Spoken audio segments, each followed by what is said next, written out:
Welcome to the Queer Confidence Podcast, the podcast to help you become your most confident queer self. I'm your host, he, she, they, Coach Alex Ray, and I haven't always been this confident. In fact, I used to be super insecure. And through this show, I want to share with you what's worked for me, my clients, and my guests so that you can become more confident. Well, hello there, unicorns. How are you? Do you know why I call you unicorns? Do you? Because unicorns are magical. And so are you. You are, like, actually, literally a freaking unicorn. So, all right. You ready to be a unicorn today? Are you ready to talk about empathy versus compassion? Look, this right here is going to be one of the most empowering things for you. I see this all of the time within our LGBTQIA plus community, or, queer community for short. We really have a tendency, like at large, to be very empathetic.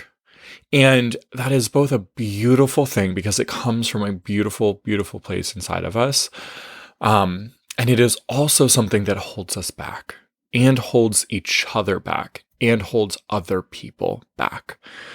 And first, before we go anywhere, I want to just offer to you that empathy is very useful and very good and was very helpful to you when you were younger.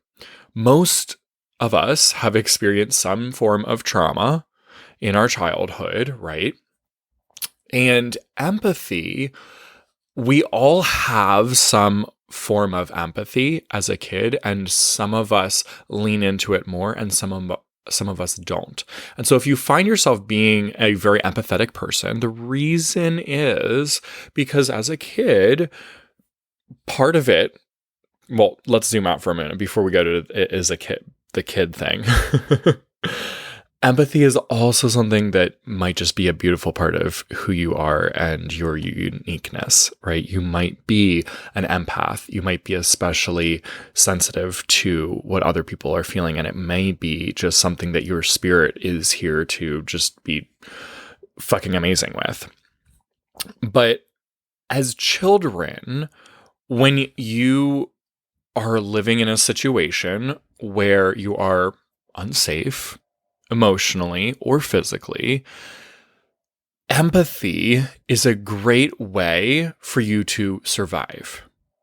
As a kid, you wanted to be on the lookout for what were mom and dad or whoever your caretakers were, what were they feeling? And then based on what they were feeling, predict what might happen next. So empathy is very useful in surviving around toxic, unhealthy people. It's very useful in surviving abuse. It's very useful in getting by in life, right? To be able to sense, hey, what are other people feeling? And then to adapt your behavior in a way to match that. And like I said, as a kid, it was often a defense mechanism.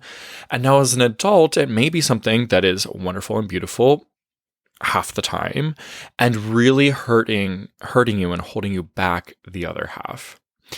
And as someone who is very empathic myself, I have trained now myself to understand, okay, when is empathy really a useful thing for me right now, or is compassion really actually better? And what I find is that empathy, we're going to go into a description of that in a moment, but empathy in itself is almost never useful. And compassion, which is very similar, again, you'll see the difference in a moment, but compassion, it's very similar to empathy, but so much more useful, so much more empowering for you, and so much more empowering for other people. So to describe this, I want to give you the metaphor of a lifeguard. Now, if you've been a lifeguard like me, you are going to totally resonate with this. And if not, then just, listen up and take my word for it. In lifeguard training, they teach you to, at all costs, not get in the pool with the drowning person. This is because when somebody is drowning, they thrash around like crazy and they will grab onto anything to try to pull their head above water so that they can breathe oxygen. And so if you are in the pool with the person trying to save them from drowning, it is likely that they're going to grab onto your body and basically try to use you as a human ladder to get themselves up and out of the water.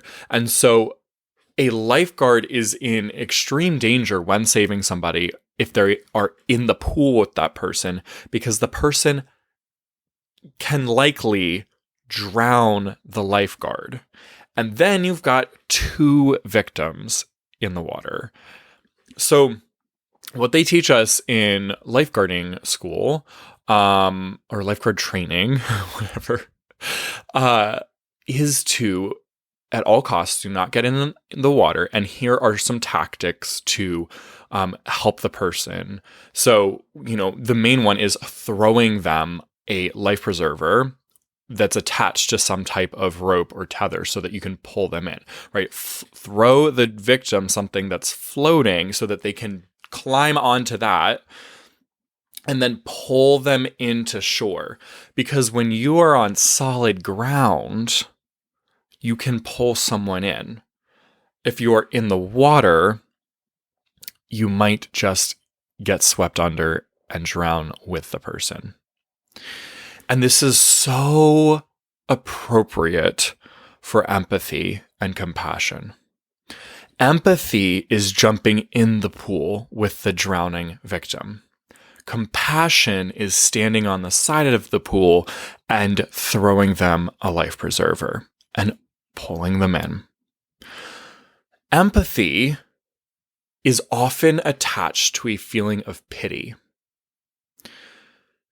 And at the core belief of empathy is, you can't handle this on your own, let me do that for you. When you see somebody that's going through some emotional hardship, you want to take it on for them. You want to take it on with them. You want to just be in the pool, drowning in sorrow with them.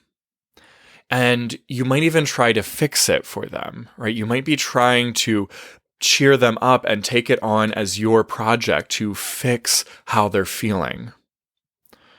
You might be seeing somebody in a life circumstance that you think really sucks, right?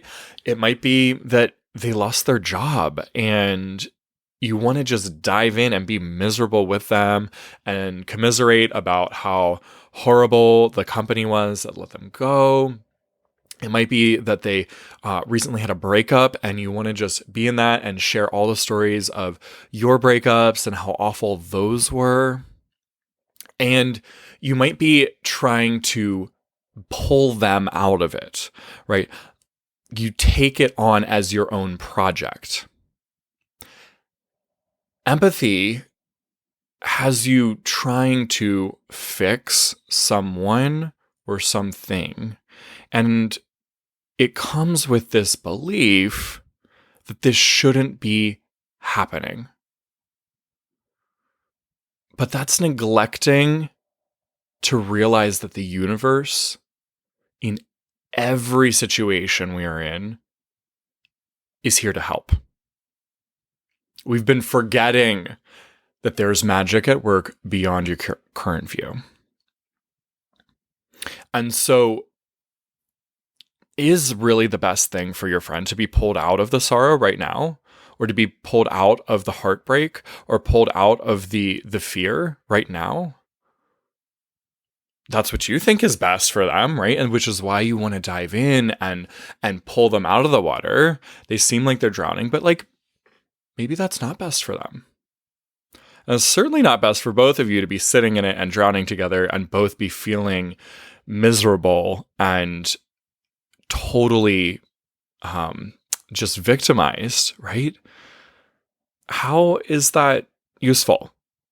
How is that useful for you? It doesn't feel good to be sitting in somebody else's pain and to be experiencing the full the fullness of that pain with them. And it isn't helping them, is it? I know that your intention, and I know my intention when I used to lean so heavily into my empathy, was to help them not feel alone. But do you really need to be in the water with the drowning victim in order for that drowning victim to feel not alone? Or would it maybe serve both of you better if you stayed on land and threw a life preserver? That's compassion, right? Compassion says, I see you and I love you and I'm here to help you.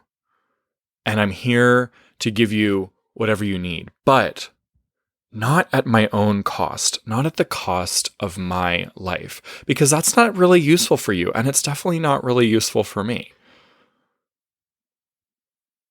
Compassion comes from this belief of I'm not a savior, but a resource. You are not the savior of the other people that you see in situations that you don't like for them. You'd be so much more useful as a resource to them. It's more empowering. Do you see that? When you're stuck in empathy with them, you are agreeing with them that they are helpless and they need saving, probably from you, which feels really nice. But it puts you in that savior role.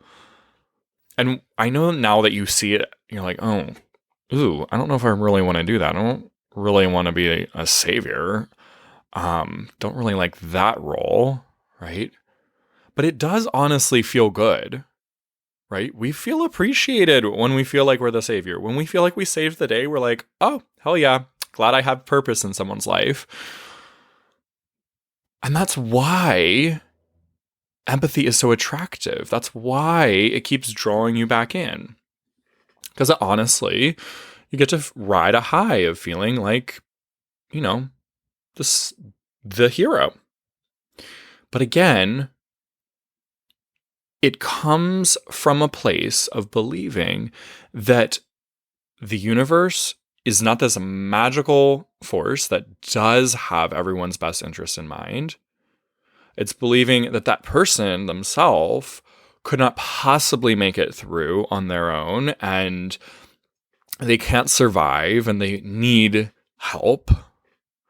And it's just not like that. When you say it out loud like that, it's very victim-y. It's very hopeless. It's very helpless. When you have compassion for that person, on the other hand, and you are on the side of that pool, you can, instead of jumping in to save them, you could start asking questions. Hey, friend who's going through something awful right now, what do you need from me? How can I be the best friend to you right now? What would be useful or helpful? What do you not want from me right now? What do you not want? You're trusting that they have a better idea of what their needs are than you do. You're trusting that they're a full grown-ass adult who can speak, and you're here to encourage them and empower them to use their voice. Compassion says, I see you as 100% capable. And if it's a situation you've gone through before, it's saying, if I could figure this out, so can you. Or if I've figured out a similar situation before, I'm sure you can too, friend. I have full faith in you, even if you don't have faith in yourself yet. That's the voice of compassion. That is so much more useful. And that is what the queer community honestly needs more of. Empathy, I know, doesn't come from an unkind or evil place, but it is not helping us. compassion would be so much more useful to us. It would allow us to be standing in our most powerful, highest self. And it would also be trusting and encouraging everyone else in our community to be doing the exact same thing. If you keep diving in to do the work for them, then they never can become strong to be able to do it themselves. You end up keeping somebody reliant on you by constantly empathizing and saving them. When you allow your fellow human to go through whatever horrible circumstances the life is delivering to them right now, and you trust that they will speak up for their needs, and you can ask, right? Again, you can be proactive about, what do you need? How can I help? Is there anything that you want? Maybe they just want a shoulder to cry on. And they are going to be best served when you are standing on solid ground and able to be that resource that can throw the life preserver and reel them in. Because really where they want to be is solid ground. And they wouldn't honestly, if they weren't in the pain right now, they wouldn't honestly on purpose want to drown you to save themselves, right? They love you. They're your friend or your partner or your family member or your coworker, whoever it is, maybe your client. I want to offer you some thoughts that compassion is, these are like beliefs that compassion is based on. These are viewpoints that compassion is based on. So I'm going to offer them to you in the first person, because these are the beliefs that I have that allow me to keep showing up with so much compassion for people and to not be standing in empathy when it's really not useful. I believe in the resilience of humans. I believe in their ability to figure anything out. I believe in the creative power of all people. If I've survived, I know they can too. I believe in the autonomy of humans. I believe they know what's best for them, even when it looks stupid to me. I believe there are also consequences that follow every decision. I believe in the love of the universe, that it will present them with the exact tools they need, even when they keep ignoring the tools. I believe in every human's ability to figure it out in their own perfect timing. I believe that some people want to suffer, and that's okay. I believe humans are exceedingly, exceptionally capable. They don't need me to be their hero. They are their hero. My friend, compassion is love. It does not need to fix. I want to offer you one last example from my personal life. If you've listened to the episode on my own personal mental health journey, then you know that I attempted suicide several years ago. And looking back on it, I have to say, the most empowering thing was me taking ownership of my life and my journey. When I felt like other people had the answer, or I needed other people to be there and to be in the muck with me, it didn't help. I had plenty of people doing that. And I'm curious, I wonder if I wouldn't have gotten so low if someone had really known how to have compassion and go, you're going to figure this out. You've got this. And empowered me to understand that the changes that I wanted were really going to come from within. And they were going to come from within when I felt empowered and felt whole and felt like a grown-ass adult making my own life choices. It was not empowering or helpful to have people just diving in the pool with me. In fact, it just encouraged me to keep seeing my life as miserable and broken and not something I wanted to continue. So I want you to think about that. No matter how much you see your fellow human suffering, it might be the thing that they really need in order to get to the life that they really want. I'm actually grateful now and appreciative and thankful to the universe for allowing the circumstances into my life that it did, for me getting to the point that I did, for hitting absolute rock bottom and attempting to end my own life. Had that not happened, I would not be the confident, iconic, amazing person that I am today. I would not have the tools to be helping others become so confident themselves too. Do you see how the pain, the journey that I was on, though it did not look like the right one, according to probably anyone else, even myself, I hated my life. I hated me.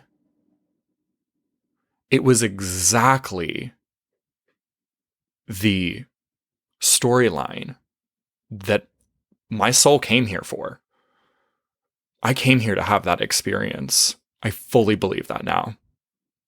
And it was the turning point for me to become the extremely empowered, compassionate, loving person I am today. So I really challenge you that when you think that you're seeing someone in a situation that is just wrong and not fair and they need rescuing and they need to get out of it, to really question that, to really set aside your own personal views from what is happening in their life and to have more compassion for them, to have more empowering energy for them, to see them as fully capable, and to not rescue them, but to be a resource instead. And I encourage you to see this same thing for yourself. I believe in you, listener, in your ability to figure everything out in perfect timing. And the universe is going to keep sending some tools for you. It's going to keep knocking on your door, and you're going to keep it ignoring until you don't. And I hope that your lowest point is not like mine. But if it is, I trust that you are going to come through so fucking empowered. I've got compassion and love for you, my friend. No empathy. I'm not diving in that pool with you. I can't be the helpful coach that I can be if I stay on solid ground and throw out these little life preservers. Grab on if you want to, and I can help pull you in. That's it, my friend. Catch yourself in empathy. Direct it over to compassion. And see other people as their own hero. Have a phenomenal week. I'll see you on the next episode. Bye. If you enjoyed this episode, don't keep it to yourself. Share it with a friend so they too can become more confident. You can also help more people find the show by leaving a 5-star review wherever you listen. And if you want to become a more confident queer with support from yours truly, head to coachalexray.com or use the link down in the show notes. I'm looking forward to working with you.